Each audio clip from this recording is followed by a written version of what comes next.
Hello भाई, नमस्ते, प्रणाम। धर्मेंद्र दीवाना एंटरटेनमेंट वालों का स्वागत है। भोजपुरी का सबसे पहले खबर पाने के लिए धर्मेंद्र दीवाना एंटरटेनमेंट को सब्सक्राइब और शेयर करें।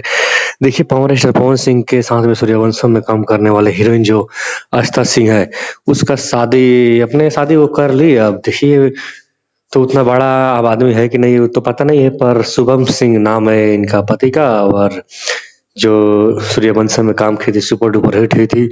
अभी एक खेसारी के साथ में होली के गाना आया था, उसके बाद में तो अभी पवन सिंह के साथ में कुछ अच्छा नहीं है, इसके कारण से उनके साथ में काम नहीं कर रही है। ठीक है, तो अपने शादी कर ली है। आप लोग को क्या राय है अपने कमेंट में बताइए। और पावर स्टार पवन सिंह के साथ में हीरोइन देखना चाहिए कि नहीं देखना चाहिए, आप लोग भी कमेंट में बताइए।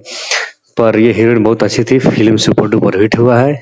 और पावर स्टार पवन सिंह को काम करना चाहिए था कि नहीं था, आप लोग कमेंट में बताइएगा। तब तक के लिए अपना छोटका भाई के चैनल को सब्सक्राइब और शेयर कीजिए यार। सब्सक्राइब नहीं करते आप लोग यार, सब्सक्राइब और शेयर करिए। जय हो पावर स्टार।